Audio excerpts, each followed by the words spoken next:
Hola amigos, ¿cómo están? Bienvenidos a otro episodio más de El Juan Café. Yo soy Juanca. Y yo soy Dave. El día de hoy les vamos a hablar acerca de series y películas dark, de temática oscura, series tan dark que cagan murciélagos. Y justamente para entrar en tema, vamos a hablar un poco sobre Breaking Bad y su final. Y también la correlación que tiene con la película que se lanzó el año pasado a finales de octubre, en el 2019, El Camino. ¿Tenía sentido hacer otra película? O sea, ¿Breaking Bad había finalizado bien o había finalizado con un ambiente de espera por algo más que un final abierto? Pues más que tener sentido, más que sea una continuación de Breaking Bad, es más como una conclusión del arco de Jesse, porque en realidad no es una continuación de Breaking Bad, perfectamente podría ser un inicio para un spin-off de una serie enfocada en Jesse. Y ya hemos visto que es posible continuar la historia o agregar a la historia como con Better Call Saul, pero es posible. O sea, si Saul pudo, ¿por qué Jesse no? Además, teniendo en cuenta de que, aparte de que el arco de Walter queda completamente cerrado, porque pues murió al final, spoilers como 8 años después, lo que es el arco de Jesse siempre quedó abierto porque pues listo, se escapó de los nazis, se fue en su carro y ¿qué pasó después? ¿Cómo le explicó a la policía? Es verdad, es posible que fuera necesario.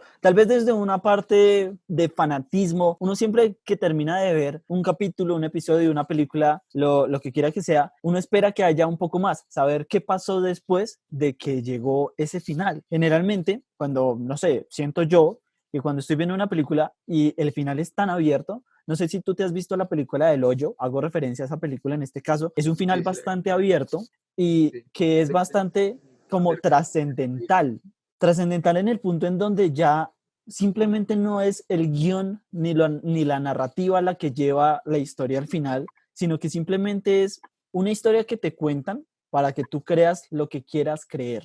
O sea, trasciende más allá de lo que estamos viendo. Simplemente creemos o no si ese final es cierto o en si ese final solamente es un sueño de uno de los personajes. A eso me refiero yo con el tema del hoyo, pero también haciendo una referencia a Breaking Bad y volviendo al tema, es como, ok, Walter murió, Jesse queda vivo, la policía va en camino a ellos. De alguna manera, después de haberse escapado tantas veces de la policía, pues uno entiende que él también lo va a lograr. Claro, queda la incógnita de si lo logró o no, pero era necesario, o sea, realmente un spin-off a partir de la posterioridad, Jesse se salva, lo logran salvar Walter, pues que era su ideal, pues no lo entiendo, o sea, tal vez la precuela con Better Call Saul, que pues yo la he visto, la precuela es bastante buena teniendo en cuenta que Saul no es un protagonista directo, o sea, no impacta como impactaría Jesse, como impactaría Walter, como impactaría el agente Hunt, no es tan impactante, o sea, sí tiene un choque muy fuerte, pues porque al final Saul es el abogado y es el que incursiona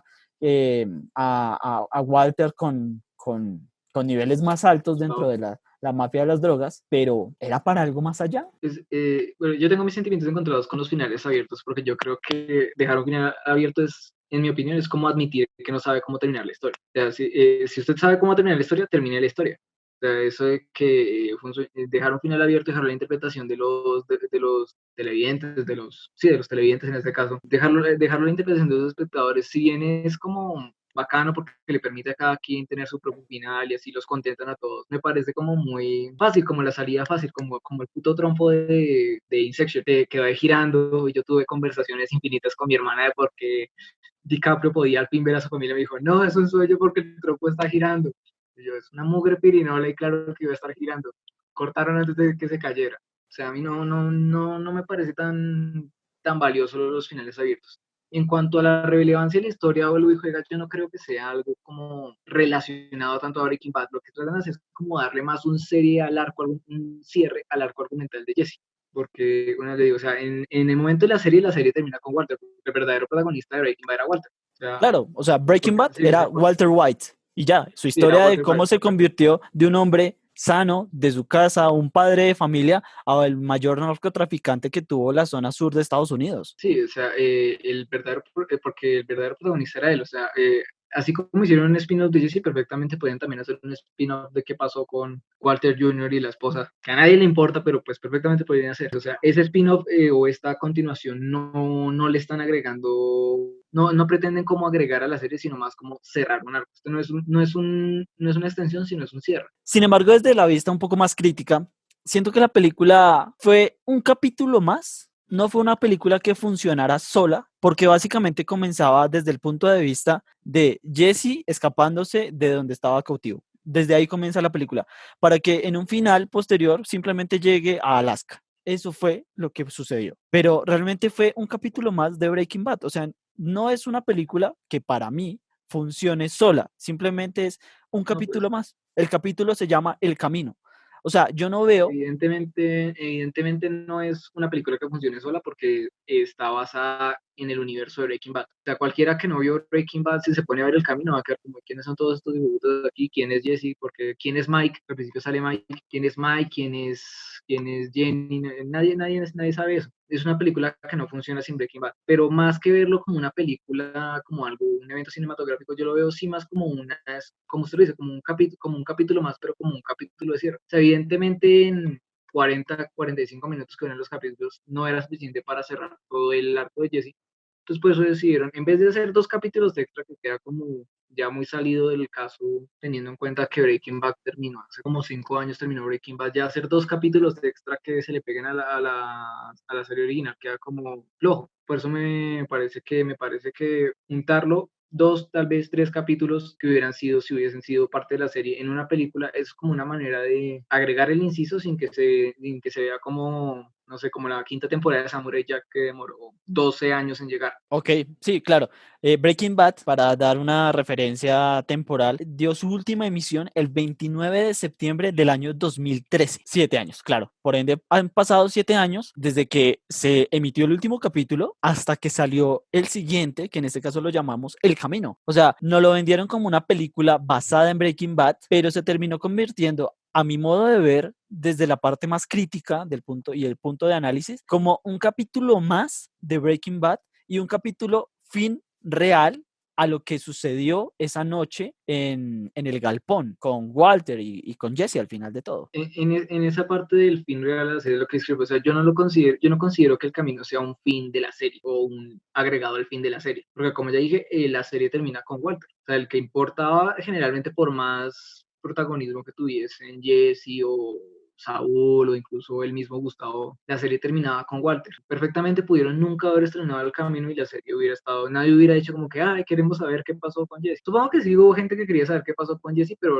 no saberlo, o sea, que si esta película no existiera, nadie estaría como diciendo, oh, el final de Breaking Bad fue muy malo porque qué pasó con Jesse. Entonces me dijeron, pues Jesse se escapó en el carro. Claro, ¿no? Y que también, o sea, es que ya se vuelve un ambiente un poco más de nicho. O sea, de nicho me hago referencia que, así como quisieron saber de Jesse, también hubieran podido hacer un spin-off, como usted lo decía antes, de la De Walter esposa de Jr. y la Walter esposa. y de Walter Jr., de Skyler, donde hubiera un spin-off de qué sucedió con ellos, de que al final sí les dieron el dinero los amigos ricos que habían tenido durante toda su vida, porque Walter fue esa noche a dejarle todo el dinero que tenía en la huaca a su amigo para que hiciera un fideicomiso y se lo entregara luego a su esposa de alguna manera. Eso también pudo haber sido un spin-off. Podríamos haber visto si Walter Jr. al final, no sé, fue operado, o sea, cualquier cosa puede suceder en una historia como con tantos Creo puntos que a abiertos.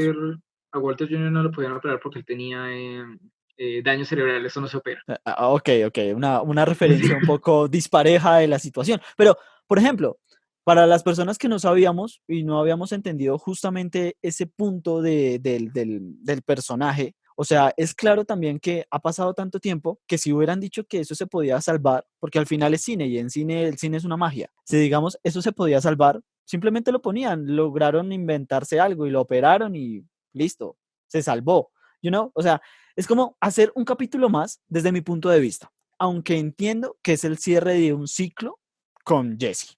Pero No, para más mí, que un ciclo es de un arco. O sea, haga de cuenta, vea una narrativa como arcos. O sea, está el arco, en Breaking Bad está primero, que podemos dividirlo también por temporadas. El arco de Tuco Salamanca, que termina con Hank matando a Tuco Salamanca. No, que de hecho termina con Gustavo haciendo Gus- matar a los primos de Tuco. Ahí sí, es cuando Gustavo termina el Frank. arco de Tuco. Sí, a pesar de que Tuco muere en la primera, no me acuerdo si al principio de la segunda temporada, a pesar de que Tuco muere, su arco realmente termina cuando muere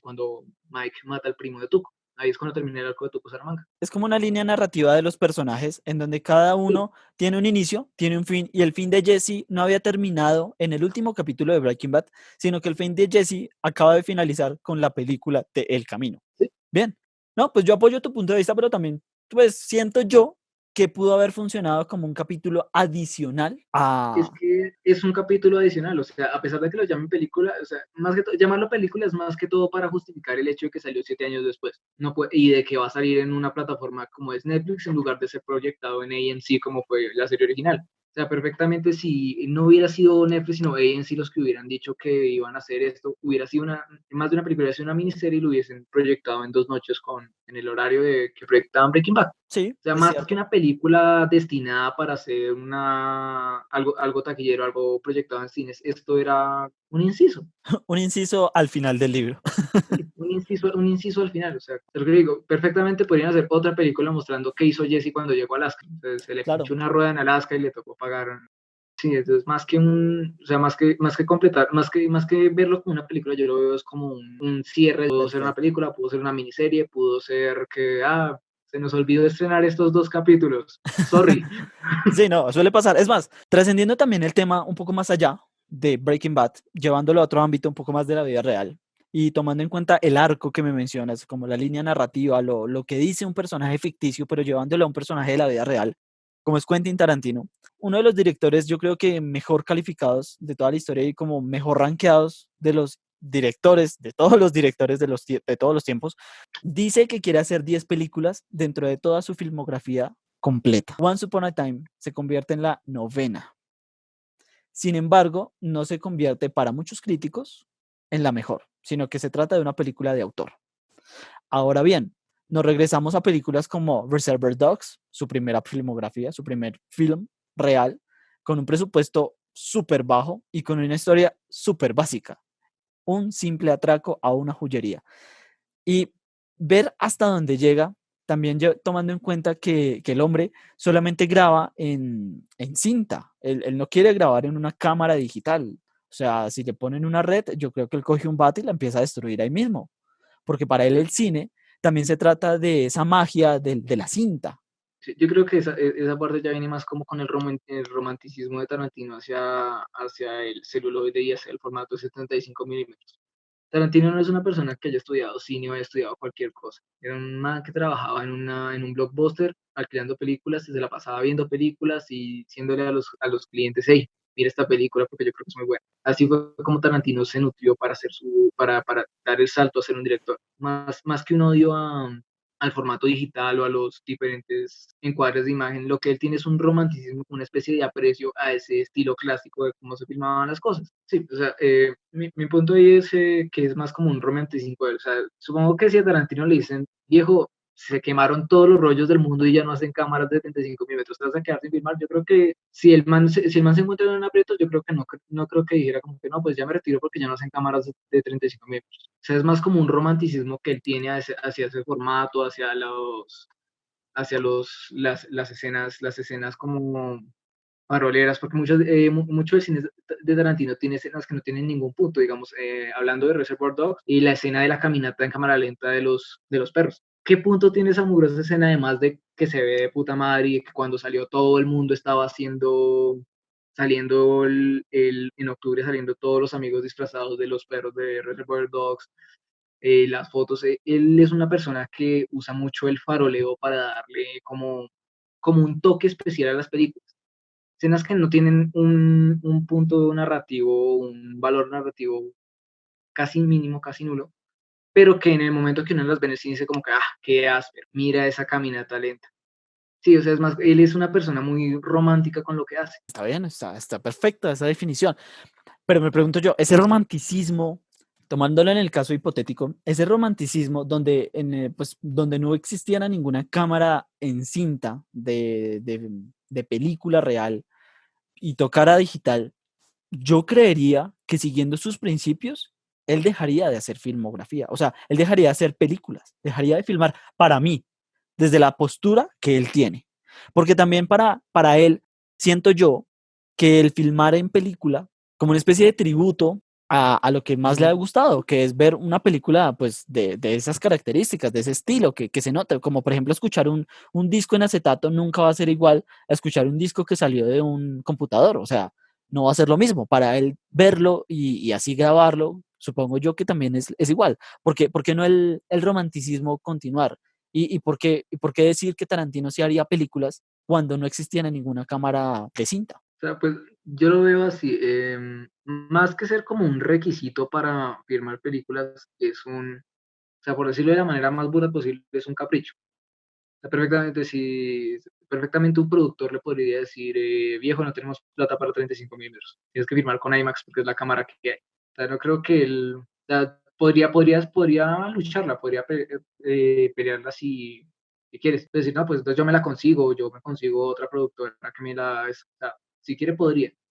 Pero más que, o sea, yo creo que metiéndome ahí en la mente de Tarantino, posiblemente fallando porque no conozco a Tarantino, ojalá. No somos Yo creo íntimos que todavía. sí, yo creo que más que honrar más que honrar a las viejas películas con sus 35 minutos, yo creo que lo que él más quiere es contar historias. O sea, creo que yo me atrevería a decir que si le dieran a escoger, Tarantino preferiría seguir contando sus historias que dejar de contarlas solo porque ya no las puede contar de la manera específica que él quiere. En algo que es completamente irrelevante. O sea, ¿cuántas personas saben que 35 75 milímetros o que en el momento de verlas en el cine se notan ese cambio de formato? Los expertos lo notan, nosotros aquí lo sabemos, pero cuando cualquier persona, una persona común va y mira una película, lo que mira es la historia, mira lo que está pasando en la película. No le importa si se ven a los lados con los 75 milímetros o si está filmado en IMAX o si está filmado en digital, no le importa. O sea, lo verdaderamente relevante para la historia es eso mismo, la historia. No, y justamente, o sea, por ejemplo, Tarantino se enfoca tanto en la historia que no le importa ni siquiera cambiarla, como para darle una ambientación un poco más robusta, más diferente, como hacer lo que él quiera, así se haya basado en un libro o en un hecho real. O sea, me refiero en este caso a Inglourious Basterds o como también a Once Upon a Time. Por ejemplo, tomando el ejemplo de Inglourious Basterds, él en el final mata a Hitler, o sea, acaba la guerra a su manera, o sea, ni siquiera es congruente con la historia, pero a nosotros como espectadores no nos importa, y a él como director creo que le importa menos. Para mí es lo maravilloso de Tarantino. Más allá de hablar de un tema de película o en qué graba, también es un tema de tributo que él hace desde la parte de la narrativa, de la historia, a sus directores favoritos y también a su cine favorito. Por ejemplo, también en Kill Bill podemos ver una sección específica en donde solamente sale o sea, solamente se ve en anime la parte de Oren. Esa sección solamente sale en anime y en la película extendida que dura como casi 4 horas y media de Kill Bill, que junta volumen uno y volumen 2 es todavía aún más larga esa historia de Orange She. O sea, increíble también la forma en la que Tarantino combina el mundo del cine dentro de sus gustos a lo que él está contando como diríamos nosotros en la parte novedosa, o sea, la historia que él crea unida a todos sus gustos y llevada con tributos de otros directores a los que él aprecia y obviamente de la filmografía que él ama ver. Entonces también es curioso ver cómo no solamente él se va del romanticismo de cómo graba o cómo lleva a cabo su película, sino también el romanticismo que él le tiene al mismo cine que él estaba acostumbrado a ver. Y creo que eso también aplica para nosotros. Creo que si a usted lo pusieran a hacer películas, pues muy seguramente usted haría algo muy similar a lo que usted está gustoso de ver en algún momento. O sea, usted haría algún tributo o alguna referencia justamente a eso que le gusta hacer cuando vaya a hacer una película. O me equivoco. Claro está ahí que como todo director Tarantino tiene como sus preferencias en cómo contar una historia, que pues él tiene la ventaja de que la mayor fortaleza que tiene Tarantino más allá de historias, más allá de actores o de cinematografía es sus guiones. Tarantino es un guionista brutal en el sentido de que él hace que cualquier conversación, sea de la cosa más mínima o más irrelevante del mundo, se sienta genuina e interesante. Como un ejemplo está la conversación entre los dos ladrones de Pulp Fiction, cuando están hablando de cómo es más factible robar una tienda o un restaurante que robar un banco, o la conversación entre los perros en Perros de Reserva. Es más, es una conversación tan trascendental que en este momento no recuerdo el tema, pero en el momento en que uno está escuchando las conversaciones de los personajes, uno se encuentra atrapado en el tema. Un mejor ejemplo que sí recuerdo sería cuando Julius y Vincent están hablando de cómo le dicen a la Big Mac en Francia. Están hablando de comida rápida, de hamburguesas. Y si uno se pone a pensar como a quién diablos le importa cómo se llama la Big Mac en Francia, pero en el momento en que uno está escuchando la conversación entre Vincent y Julius, se siente genuina, se siente como una conversación que dos personas completamente diferentes a ellos podría tener y se siente interesante y que radica mayormente en la fortaleza de Tarantino. Como les decía, él es una persona que su educación en cinematografía fue hecha en ver películas, en ver todo lo que le gustaba, en maratonear y maratonear diferentes directores, y eso lo nutrió bastante para crear sus propias historias. O sea, más que adaptar las historias en función a él, lo que él hace es darles una credibilidad. O sea, son historias que los bastardos, cualquier persona podría ser miembro de los bastardos. Lo que él hace es agregarles a las personas, él no hace personajes perfectos. Ningún personaje de Tarantino es un héroe idealizado. Beatrix en Kill Bill no es una mujer destacable porque ella era una asesina, simplemente que se quedó embarazada, entonces ya no quiso seguir siendo una asesina. Vincent y Julius eran también dos matones, Vincent es drogadicto, en Bastardos sin Gloria todos, a pesar de que son los buenos, los aliados en la guerra, son unos sádicos de mierda que matan a los nazis y les cortan el cabello después de muertos. O sea, ninguno de los personajes en las películas de Tarantino son héroes puros, son personas perfectas, lo que permite que las personas del público se puedan relacionar aún más con ellos, les hace dar más credibilidad. Claro, claro. Y no, y esa imperfección de la que tú haces referencia, o sea, también siento yo que Tarantino la viene sacando de la imperfección del mismo género que él ama, que son los spaghetti westerns. Porque en los spaghetti westerns también dejó de haber esa historia del bueno contra el malo, como había en los años 70 en una película tranquila del viejo oeste, diría yo y me arriesgo a decir de Clint Eastwood, a lo que estaban haciendo Sergio Corleone en Italia. O sea, era una cosa totalmente diferente y Tarantino creo que también en sus personajes le imprime un poco de eso. O sea, siento que él también lleva un poco más allá y también exagera ciertas partes como por ejemplo la violencia. O sea, en las películas de él, cuando uno va a ver a Tarantino, uno sabe que va a haber una violencia pura y sin censura. Sí, esa es una de las firmas de Tarantino, más que un fuerte de él, es como su firma.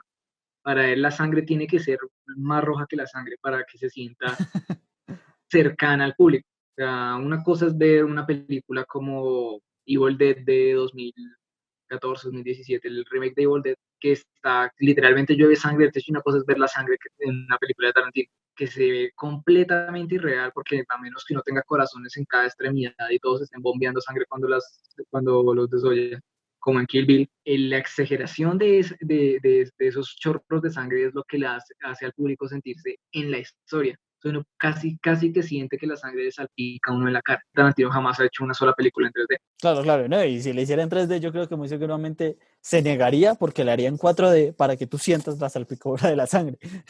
Siento yo, o sea, sería lo más claro. A mí Bueno, me otro man esos en 4D. No me parecen tan chévere. ¿pierde el Aún sentido no el 4D? estamos ahí. No, como una opinión personal, a mí me parece que todavía no estamos todavía no estamos al nivel tecnológico para hacer un cine 4D que uno diga como que, uff, qué experiencia tan áspera. Yo he ido a cines en 4D y es como, wow, es como una película en 3D, pero cuando salpican me echan agua en la cara. Yo tenía entendido que también, o sea, como que la silla se movía, había viento. Si las sillas se mueven, si, digamos, yo creo que fui a ver Jurassic World, cuando el dinosaurio ruge, le echan viento en la cara, o sea, me refiero a que no le agrega no le agrega valor narrativo a la historia. Hay muchas películas que por el simple hecho de tener en 3D la hacen en 3D a pesar de que el 3D no le dé ningún valor a la historia o a la producción. Por ejemplo, yo ahí tengo una anécdota de Christopher Nolan, o sea, no es mía, es de Christopher Nolan, el director, en donde a él le propone Warner hacer Inception en 3D y él se niega rotundamente y la respuesta de él es, perdería el sentido cinematográfico si Inception se hace en 3D, porque es que por más que hayan efectos especiales y el tema esté muy bien logrado a través del guión, la tercera dimensión en la película, pues haría que se perdiera como también un poco del sentido de la historia y sacaría al espectador a la magia de lo que se ve en 3D y no le imprimiría lo que en realidad él quiere mostrar como un director de, pues, de cine real y no como un director de cine más menos de autor y pues más comercial, más como ir a hacer Avengers y pues la gente se emociona, que es como ir a un parque de diversiones. O sea, por ejemplo, Martin Scorsese lo ponía como Avengers, es un parque de diversiones, mientras que las películas de autor, por ejemplo Tarantino, es como una expresión del arte. No sé, o sea, yo todavía no termino de comprender tal vez esas analogías, porque siento yo que Avengers pues también tiene una historia implícita y no sé qué tanto se extraiga, o sea, de verdad, no sé qué tanto se evada del mundo artístico una serie de películas como Avengers a una historia cinematográfica como la que podría contar Tarantino o Christopher Nolan o no sé, o como el mismo director de Baby Driver, o sea, no sé si eso se salga del sentido real. Es que cada uno de los ejemplos que usted dice, no sería como absurdo tratar de comparar de qué es mejor o qué es más valioso, porque cada uno de los ejemplos que usted ha dado tiene su valor cinematográfico. Las películas de autor de Tarantino y de Nolan tienen su valor en el guión y en las historias. Las películas de Avengers tienen su valor artístico en lo que es la producción y la postproducción, los efectos especiales, y en contar historias que, a pesar de que sean historias de superhéroes y de tipos en mallas cascándose, siguen siendo historias igual de valiosas que cualquier historia de Quentin Tarantino. Me parece como absurdo comparar qué es mejor. O sea, un problema que tienen muchas personas es que si algo es mejor, tiene que haber algo que es peor. O sea, para que algo sea mejor, tienen que haber cosas peores. Yo no lo veo así en el cine. O sea, si bien sí hay películas malas o películas muy buenas, que una película sea buena porque tiene efectos especiales muy impresionantes y que otra película sea buena porque su guión es completamente maravilloso y cuerdo, no significa que la otra película vaya a ser mejor o peor. O sea, me parece que comparar el valor artístico de películas de géneros completamente distintos es burdo. Claro, ¿no? Respeto O sea, mucho el cine de Scorsese, pero pues no le doy la razón de que odia a Marvel. No le doy la claro, razón al hombre no, de no, los claro, y brasileños. yo también lo veo desde el punto de vista en donde, ok, él lo dice porque también él se siente como choqueado con toda esta nueva generación de películas que se hacen, diríamos, como por encargo o como por negocio, pero es que al final me parece ya muy exagerado llegar a estos niveles porque al final de cuentas, Scorsese o cualquier otro director que lo haya hecho por arte al principio, ahora también lo hace por dinero. Y más allá es un trabajo. Y es un trabajo que entretiene a las demás personas. O sea, es un trabajo de entretención a la comunidad. Y no deja de serlo si se hace una película de Marvel o si se hace una película al estilo de Tarantino o al estilo de Nolan o al estilo de, no sé, Robert Rodríguez. Sí, o sea, ese es mi punto. O sea, desmeritar un género para meritar el otro es como triste. O sea, me parece un poco, no triste desde que sad que eso pasa, sino me parece como un poco patético. O sea, como por qué necesitas desmeritar a los otros géneros para aumentar el mérito del género que te gusta. Por ejemplo, hablando de tristeza y llevándolo un poco más hacia el aspecto televisivo, podemos hablar de BoJack Horseman, una serie muy bien lograda, o sea, de mi percepción muy, muy personal y de mi opinión, creería yo que BoJack Horseman es una de las mejores series animadas para adultos que yo haya visto en Netflix y que yo haya visto tal vez hasta el momento. Teniendo en cuenta la temática que desarrolla, la técnica de animación, no soy un experto en animación, pero, pues Dave sí lo es. O sea, Dave, ¿usted qué opina de la animación? Y ya hablaremos de la historia un poco más adelante, pero en cuanto a la animación, ¿qué tal? ¿Qué tal es la animación de BoJack Horseman? Pues es lo mismo. O sea, la animación es algo que no puede juzgar como, esta es mejor animación que esta animación. Hay muchas personas que suelen decir como ahí arbitrariamente que la animación oriental es mucho mejor que la animación occidental, porque generalmente ven como escenas en donde los personajes se mueven en cámaras de 360 grados y después están animaciones como las de BoJack Horseman que están hechas en Toon Boom, programa que es básicamente Flash con un poco más de funciones en las que los personajes se encuentran en un escenario plano. BoJack Horseman es una serie que está filmada más como una sitcom. O sea, hay algunas tomas experimentales, digamos, los sueños que tiene BoJack Horseman en algunos episodios, o sea, las alucinaciones cuando están usando drogas, pero la mayoría de las escenas son escenas como de escenario, como Friends o como Two and a Half Men. Están en una habitación con sus amigos y están hablando. a mí lo que me parece bastante llevado un poco más allá, como que se siente un toque más allá, desde la parte ya más del feeling que uno tiene con la serie, es que de ver escenarios tan planos, como justamente usted lo dice, o sea, ver una imagen tan plana, como que siempre es un escenario bastante normal, como por ejemplo Los Simpson, simplemente es la casa, su entorno, o la planta nuclear, su entorno. Como ver esos escenarios tan planos, pero que se salen por el mismo contexto que va desarrollando la historia, me parece que hace y enriquece más la animación, que más allá de juzgarla, si está bien o no, le da un toque artístico un poco, no sé, le da un toque artístico más de autor, para mí, el modo en que se lleva esa narrativa con o sea, como con el arte real de la animación. Si bien una animación puede ayudar a expresar de una manera más clara y concisa una historia, yo creo que, al igual que con Tarantino, lo que hace una historia una buena historia no es su producción, sino la historia. O sea, no importa que animen BoJack con efectos especiales de Marvel, en donde le animan cada uno de los cabellos de caballo y sus ojos brillan como los ojos de un caballo, ¿verdad? O sea, no creo que la serie se beneficiaría o se irritaría si la animación cambiase. Creo que sí es un logro en temas de animación para adultos, en el hecho de que generalmente hasta hace poco muy pocas animaciones para adultos se dedicaban a contar temas serios. La animación para adultos está más que todo enfocada en lo que es la comedia, como Los Simpsons, Padre de Familia. Son animaciones que se enfocan en atrapar al público, entretenerlo por 20 minutos y listo. BoJack Horseman es una serie que decidió contar una historia, a diferencia de los Simpsons, donde en un capítulo se van a China y después se van a Japón y Homero es árbitro del mundial y en donde ningún capítulo tiene consistencia con el anterior. BoJack Horseman es una serie que lleva una línea narrativa. Si BoJack la cagó en un episodio de la primera temporada y no se ha resuelto en la segunda o tercera temporada, esa misma cagada le vuelve a morder el culo, como lo que es su casi accidente con la hija de la chica venado, Ah, que ya recuerdo. Sí, sí, sí. casi se la come en Nuevo México, y por mucho tiempo, incluso antes de la última temporada, por mucho tiempo, muchos ya habían hasta olvidado a esos personajes, y al final de la serie son errores que vuelven a él. O sea, son cosas que, a diferencia de muchas series animadas para adultos, tienen continuidad. Yo creo que el valor de BoJack está más en que fue una serie que decidió, en lugar de tratar de atrapar con el mismo, de quedarse como en la misma línea de animación para adultos, esa animación cómica con chistes de drogas o de alcohol y de sexo, él decidió comportarse más que como una serie animada para adultos, como una serie.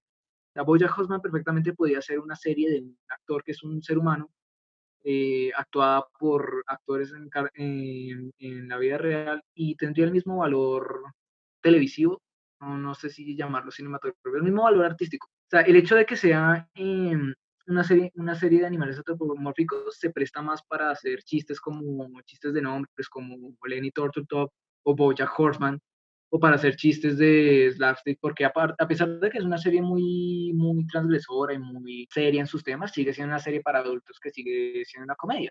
Por más, BoJack Horseman sigue siendo una comedia. Cuando todos empezaron a ver BoJack Horseman, nadie le empezó a ver porque el caballo está triste, ¿no? Empezaron a ver porque, ay, mira, es un caballo chistoso. Luego, en la segunda y tercera temporada, empezaron a explorar más lo que eran los conflictos internos de los personajes, y fue cuando se convirtió en una serie tan transgresora y tan desgarradora y tan atrapante. No, y me parece también que en el guión, siento yo que el principio, o sea, cuando tú te refieres a la primera temporada que era como de comedia, siento yo que el principio, cuando se están introduciendo todos los personajes, pues a la historia, en el principio también la serie se burla de esas otras series que, como tú bien decías, son de comedia y son de comedia negra, pues porque son específicamente creadas para adultos, son animaciones para adultos. Pero en cambio, BoJack Horseman se crea como o sea, con un actor de Hollywood que era un actor de series de comedia. O sea, es como una risa a las mismas series de comedia de animación, solamente que vistas desde una animación que se centra no sé, como en el drama. También se centra mucho en la depresión, en los problemas reales que puede llegar a tener una persona de ese mundo, y como que también lo involucra a uno como espectador en el mundo de las adicciones, en el mundo de la depresión, en el mundo de la soledad.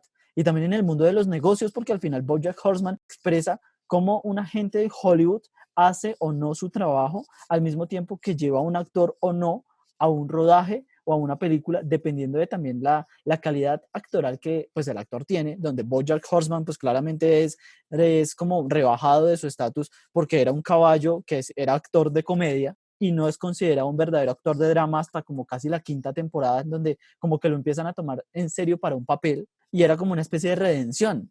Y lo que también me impactó a mí, yo creo que lo que más gusta de la serie justamente es ese punto en donde lleva una linealidad, trata temas bastante serios y bastante de adultos, por más que quiera reírse o por más que sea una serie donde, por ejemplo, uno de los capítulos que yo recuerdo que es el más gracioso para mí, que es cuando Bojack va al área marina, que todo el tiempo tiene un casco y lo que habla son puras burbujas y al final se da cuenta que en el casco tiene un botón para poder hablar.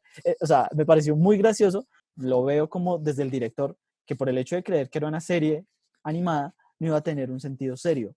Y como burlarse en un capítulo de eso, tal vez no era burlarse en sí del espectador o burlarse de las otras series, como considero yo lo hizo en los primeros capítulos, cuando contaba que era la historia de un caballo de los años 90 que hacía algo similar a Friends. O sea, me parece como un punto donde narra la ironía, también narra la ignorancia que se tiene de ver a un actor que por más multimillonario, porque pues él siempre se ve como una persona multimillonaria por la mansión que tiene en Los Ángeles y todo el tema, más allá de eso, también ingresar al mundo en donde el dinero no es todo lo que cuenta. Y esa historia tan seria de que el dinero no lo es todo, sino que también tiene que tener cierto círculo social que lo puede ayudar a salir, creo que impacta mucho sobre una cultura, y pues en especial siento yo que una cultura como la de nosotros, que no está tan acostumbrada a ver actores o personajes de tan alta clase, o sea, no clase, sino como de tan alto nivel socioeconómico. Y entiendo que socioeconómico se entiende como clase social, pero creo que también se entienda como el dinero y la cantidad de dinero que puede haber en el banco de esa persona. O sea, nosotros aquí en nuestros países en Latinoamérica siento yo que no tenemos unas producciones ni actores con tan alto nivel. Y si esos actores existen, pues obviamente van a estar en Estados Unidos o en Canadá, que es donde van a recibir esa cantidad de ingreso salarial. Viéndolo desde esa perspectiva, el cómo se burlan de todo ese mundo, creo que lo hace una historia tan interesante que yo creo que es imposible dejar de ver. O sea, para mí BoJack Horseman es una serie que sí o sí se tiene que ver, más allá del trato que se le da a la animación. Creo que la historia que le imprime y también el hecho de los personajes que escogieron da como un sentido muy, muy crítico a la relación en sí de quiénes son unos, quiénes son los otros y quiénes son los que los impulsan a convivir, diría yo. No sé si me equivoco, no sé si tú tienes otra opinión referente a cómo se desarrolla esa historia de BoJack o si realmente es una burla a esas series de comedia que también son animadas claramente, pero si es una burla real a otras series y también pues imprimiendo su sello original dentro de sí misma, dentro de su historia como tal. Pues yo creo que Bojack inició como una serie de comedia para adultos que el creador Rafael Bogwasler quería usar para dar su propia opinión de cómo él veía el mundo, cómo él veía ese ambiente de la farándula. Pero luego se convirtió más en una excusa para poder expresar temas que no se trataban en muchas otras series, como lo es el acoso sexual, que se expresa mucho antes del movimiento Me Too, ya se empezaba a notar, ya Bojack empezaba a tratar esos temas que eran generalmente tabú en la industria del entretenimiento, temas como el consumo de drogas, como la adicción, como los actores juveniles, niños que son arrebatados de su infancia para convertirlos en payasos de circo y que terminan totalmente destruidos, como Sarah Lynn o como los otros dos hermanos que tal vez no están tan destruidos como Sarah Lynn, quien evidentemente es la más destruida de todos, pero aún así perdieron una parte de su vida que los afectó increíblemente en cómo se desarrollaron. Lo que más le valoro yo a Bobby Horman es cómo logra desarrollar a sus personajes y cómo logra hacerlos genuinos. A diferencia de muchos antihéroes como lo son el Joker o Tyler Durden de El Club de la Pelea y pues El Caballero de la Noche o la más reciente Joker, en donde muchas personas empiezan a idealizar a esos personajes a pesar de que la idea original de presentar a esos personajes es que no son modelos a seguir. Muchas personas terminan tomando esos personajes como una inspiración. O sea, no falta el subnormal que se cree un sociópata apartado de la realidad solo porque le gusta el Guasón y porque vio todas las películas de Todd Phillips, a pesar de que el director de Joker lo único que había filmado antes de Joker era la trilogía de ¿Qué pasó ayer? Nadie está Sí. hablando de eso. a diferencia de eso, cuando uno ve BoJack Horseman, uno a pesar de que siente empatía con todos los problemas que Bojack presenta en su vida, uno logra ver a Bojack por lo que realmente es. A pesar de que es una persona muy dañada, también es una muy mala persona. O sea, todo el daño y todos los problemas que él tuvo en su vida no son vistos como una excusa para ser la clase de persona que él es. Una persona que, como se revela en la última temporada, una persona que oprime mucho a las mujeres, que se cree el centro del universo, que a pesar de tener todo lo que podría llegar a crear una persona, una casa grande, ingresos estables, fama, fortuna, sigue queriendo más. Y la serie lo logra retratar como lo que es, como una persona que no es perfecta, Sí, y como un logra avaro. que otros y logra que otros personajes como lo son Princesa Caroline o el señor Peanut Butter sean vistos tanto por sus valores como por sus propias fallas. Claro, y no solamente se queda también ahí, sino que también, o sea, desde el aspecto de cómo llega al final de la historia, cómo finaliza ese tema de drama, también siento yo que el personaje tuvo una evolución bastante fuerte de cómo inicia hasta donde termina y de cómo esa mala persona que en sí realmente es, o sea, ese mal ser que es dentro de toda su trayectoria, que al final igual yo siento que Bojack siguió teniendo el mismo ego y pues el mismo pensamiento que tenía del mundo que le rodea, igual cambió en algo su personalidad, más no su carácter, siento yo, la serie. Y creo que eso es muy, muy, muy real con lo que sucede muchas veces con los actores,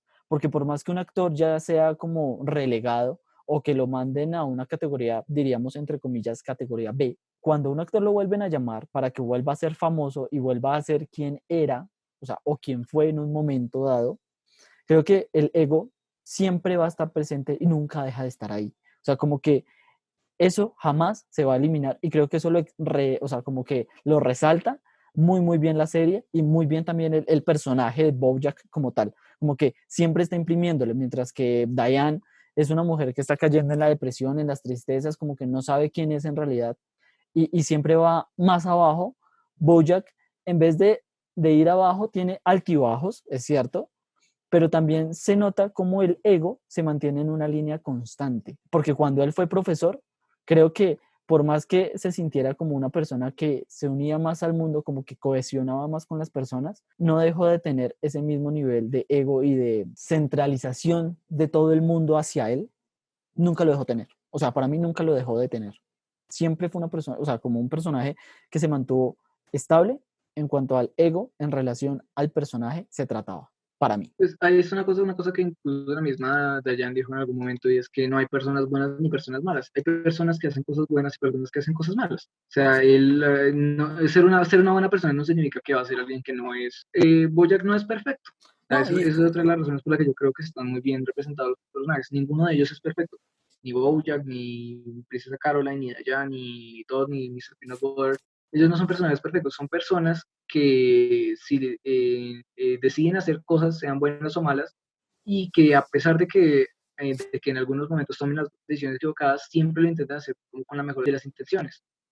O sea, digamos, Bojack, a pesar de que hizo muchas cagadas y de que después hizo cagadas más grandes para tratar de no llevar del pato, nunca lo hizo como con la intención física de perjudicar a los demás. Él lo hacía porque en su visión retorcida del mundo eso era lo mejor. Entonces, son personas haciendo cosas que pueden ser buenas o malas. No hay personas buenas ni personas malas. sí, yo creo que esa frase que tú mencionas sobre Diane me parece súper clara. No hay personas buenas ni personas malas. Eso me hace llevar como al siguiente tema, Baby Driver. Yo creo que Baby hace cosas buenas, pero también hace cosas malas. Por ejemplo, Baby Driver, siento yo que es una película que expresa muy bien esa frase. Justamente ¿por qué? Porque él es un conductor de asaltantes, literalmente eso es lo que hace, conducir autos que llevan asaltantes para cumplir una misión que es algo malo, visto por la sociedad de hoy en día sería algo malo, pero también tiene una historia detrás que él intenta cuidar como a lo que él siente su padre y también intenta cuidar como a la chica que él conoce dentro de su historia, a tal punto que él solamente quiere dejar a su padre bien, pero también huir con ella para salvarla, porque al final se ve involucrada dentro de sí misma. Y pues creo que Baby Driver es como la clara visión de una manera fuera del universo de BoJack Horseman, como que lleva esa frase que dice Diane, creo que muy al límite dentro de la propia ficción, como que la lleva y es muy clara. No sé tú qué opinas. Sí, si estamos de acuerdo en cuanto a que esa frase aplica muy bien en Baby Driver. Yo creo que se aplica, es una frase que se aplica de hecho para lo que es la vida en general. Baby es una persona que no es mala, porque es una persona que hace cosas malas, pero él no es una persona que hace cosas malas porque quiere hacerlas. Es una persona que hace cosas malas porque tuvo que hacerlas y ahora es una persona que hace cosas malas porque no puede evitar hacer. Él originalmente, o sea, Baby se vuelve conductor de atracos porque intentó robar a Kevin Spacey y la cagó porque era Kevin Spacey que en el universo de la película es como un mafioso súper super dañado que lo podía joder. Entonces, Kevin Spacey, en lugar de mandarlo a matar o torturarlo por haberlo robado, vio que él tenía un grupo de habilidades que le podían ser de utilidad y decidió usar a Baby de esa manera. O sea, más que una persona que hace cosas malas porque cree que es lo mejor, es una persona que hace cosas malas porque no tiene opción. Baby no tiene una opción. Incluso cuando ya cree que se logró salir de ese mundo, que ya no, ya pudo dejar el pasado atrás, las cosas, como la maldad de su entorno sigue arrastrándolo hacia ahí. O sea, eso me hace recordar lo que me habías dicho anteriormente, BoJack, que en capítulos iniciales, en temporadas iniciales, 1 o 2, tiene inconvenientes con la chica venado, que al final de la serie, ya en la temporada 6, final de la temporada 5, vuelven. Y siento yo que Baby Driver hace como, o sea, sería una analogía casi perfecta a lo que es BoJack Horseman, porque Baby comete errores en un pasado que nosotros no vemos en la película como tal, pero los comete.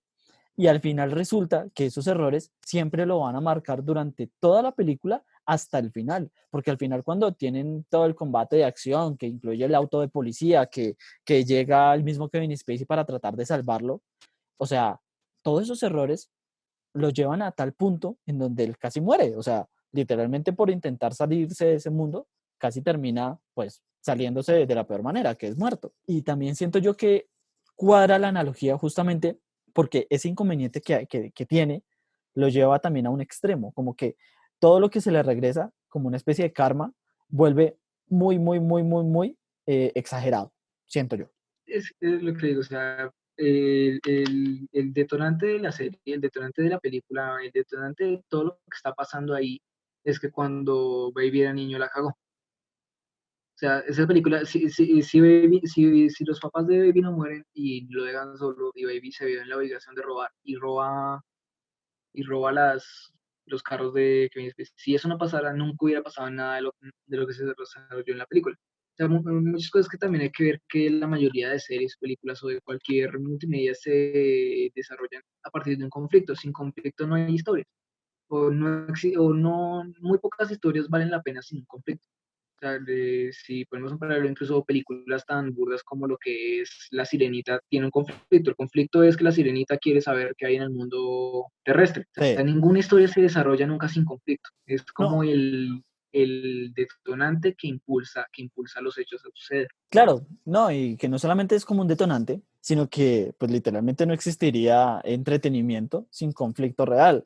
Además que viéndolo desde una perspectiva de la vida real, nosotros cada día decidimos si enfrentamos o no un conflicto con cada decisión que tomamos. O sea, todo se vuelve como una especie de efecto mariposa en donde una mínima decisión de si hoy desayunamos con cereal o comemos pan, cualquiera que sea esa decisión que tomemos nos va a llevar a tomar otras que aunque consideremos insignificantes la razón de haber desayunado con cereal o haber desayunado con solo pan, o sea, eso nos lleva a una historia real de un conflicto de nuestras vidas que a la final termina siendo que no importa si al final hiciste cosas buenas o cosas malas, simplemente se van a tomar como solo cosas que se hacen. Y creo que eso lo desarrolla tanto Baby Driver como BoJack Horseman. Solamente Sí, son cosas.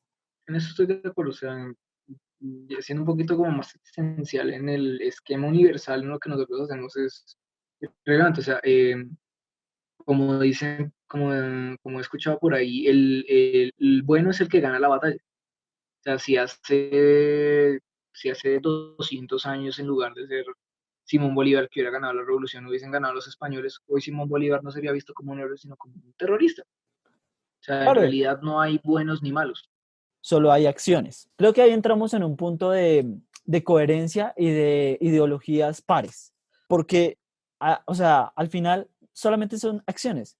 y cada acción lleva a una cosa o a otra. Y creo que eso es lo que siempre desarrollan, o sea, es lo que siempre desarrollan todos los directores y lo que siempre nos muestran en las historias. Nosotros simplemente como espectadores vemos un conflicto que se desarrolla a partir de una decisión mínima y termina en un problema o muy explosivo o en un problema dramático con llanto, depresión, mejor dicho, suicidio, lo que sea que el director quiera imprimirle. Y bueno, creo que siempre es eso. Como para pasar al siguiente tema, quisiera ver la parte de Umbrella Academy, una serie que también lleva como una misma linealidad, un tanto diferente, teniendo en cuenta que estamos tomando series que son del mundo más dark. Umbrella Academy es una historia donde la protagonista nunca se nota realmente como la protagonista que es hasta el último capítulo, siento yo. Pues Umbrella Academy es un caso especial. Umbrella Academy es una adaptación de un cómic y yo leí el cómic y es una historia completamente diferente. O sea, hay que tener en cuenta que por más fiel que se quiera hacer a un material de origen, siempre van a haber cambios. Aunque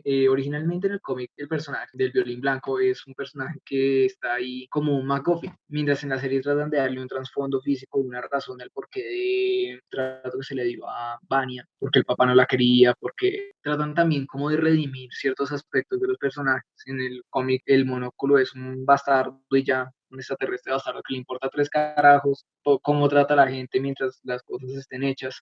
En cambio, en la serie lo muestran como a alguien que a pesar de que era distante con los hijos y que también es un poco bastardo, tenía como un cierto aprecio por las personas, un cierto aprecio por sus protegidos y que en realidad cuando le quitaron el poder a Vania no fue por como por miedo a que se pudiese salir de control, sino fue por protección de ella misma. Claro, claro. O sea, ahí muestran y también muestran de que lo que pasa es que hacen como también un pequeño paralelismo con lo que son los jóvenes actores, como decíamos en Bojack Horseman. Los chicos de la Umbrella Academy eran superhéroes de niños y tuvieron su boom de superhéroes de niños, pero cuando empezaron a crecer sus vidas empezaron a ir en situaciones completamente dispares. O sea, Sí, o sea, el equipo que se quería crear, todo ese team que se estaba haciendo con los superhéroes y todo el tema de que el monóculo estaba creando el mejor equipo para salvar el mundo, al final termina destruido por personalidades tan dispares y también al mismo tiempo por acciones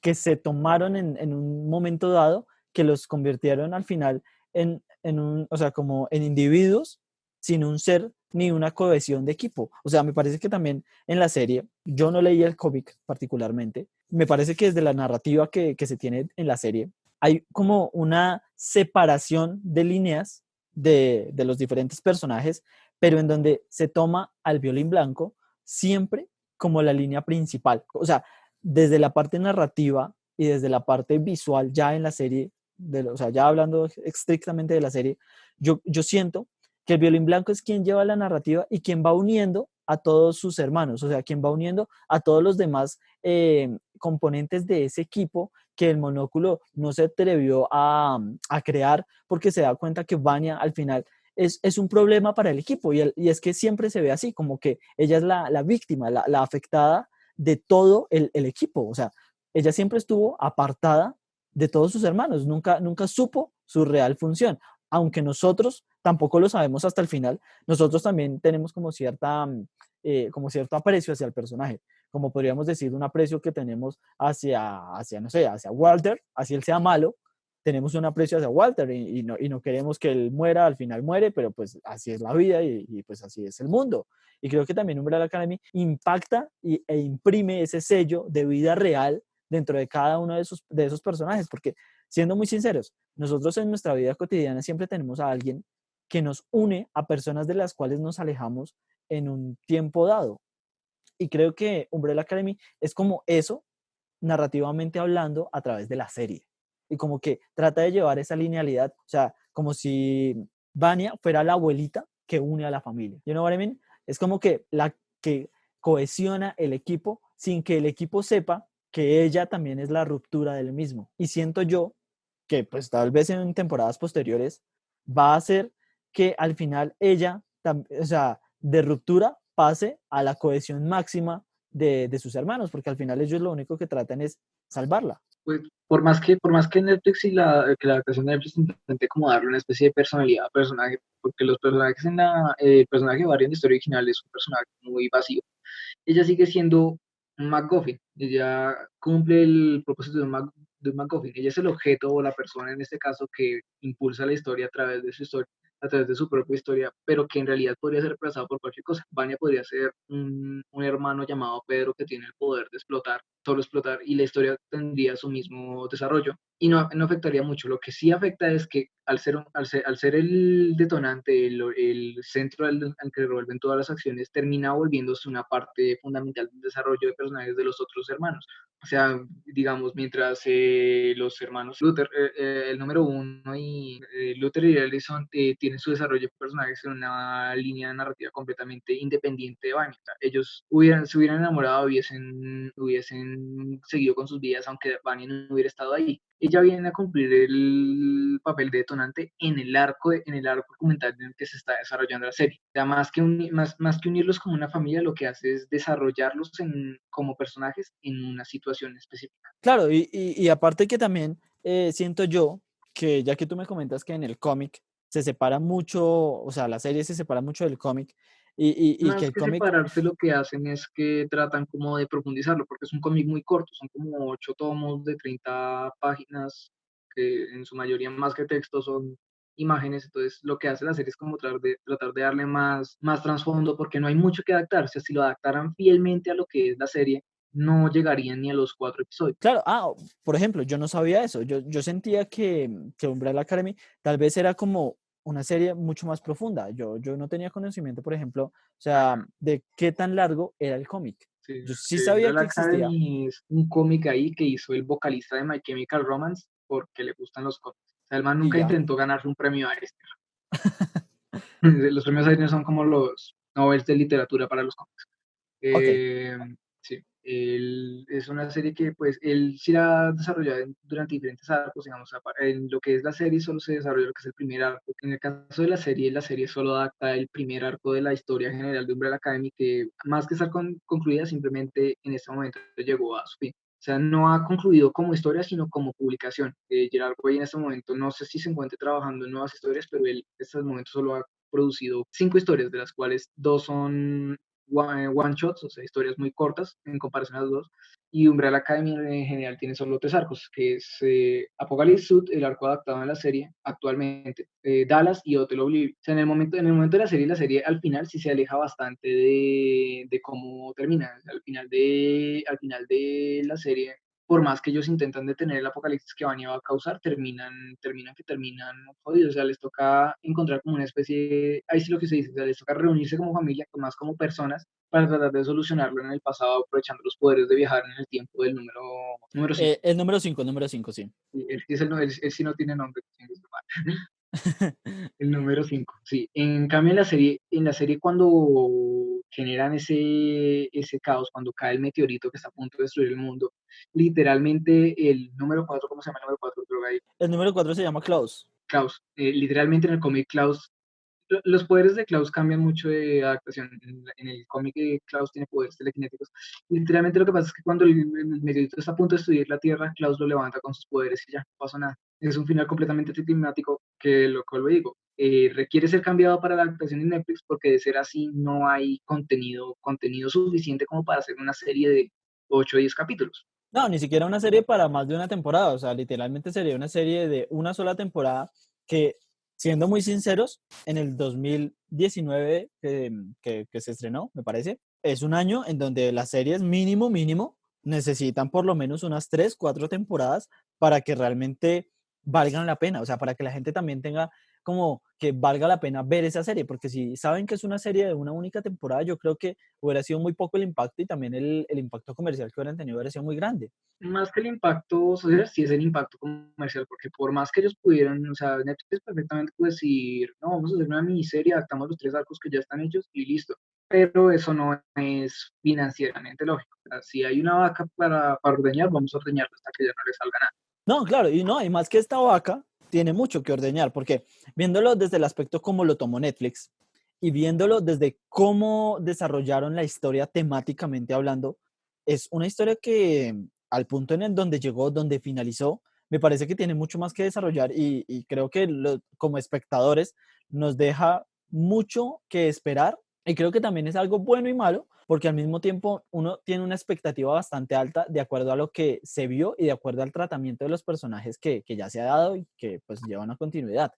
Entonces creo que la segunda temporada tiene que mejorar o al menos mantenerse igual a lo que fueron los ratings de la primera temporada. O sea, si el ratio no mejora, por lo menos que se mantenga estable. Entonces creo que como historia funciona muy bien y creo que Netflix también la sacó adelante teniendo en cuenta que si el cómic es tan corto, pues también hay que tener en cuenta que tienen que, obviamente, de algún lado sacar más jugo para poder mejorar la historia, porque pues siento yo que tal vez está mejorada, no sé tú qué opinas, si está mucho, o sea, entre comillas, mucho mejor así al estilo Netflix o como estaba en el cómic. Pues más que mejorada, yo no veo como mejor o peor, sino como diferente. Es diferente, lo que digo, es una serie que O sea, es un está punto de muy vista distinto, es como un punto de distinto, o sea, vista desde el lado está comercial o desde el lado de autor. desde el lado de Doctor, porque más que decir que es una adaptación, yo digo que está inspirada en la serie. Por más de que trate de respetar cosas como los nombres de los personajes o los arcos que adaptan, está más inspirada porque lo que digo, no tienen mucho para hacer una serie completa, no tienen mucho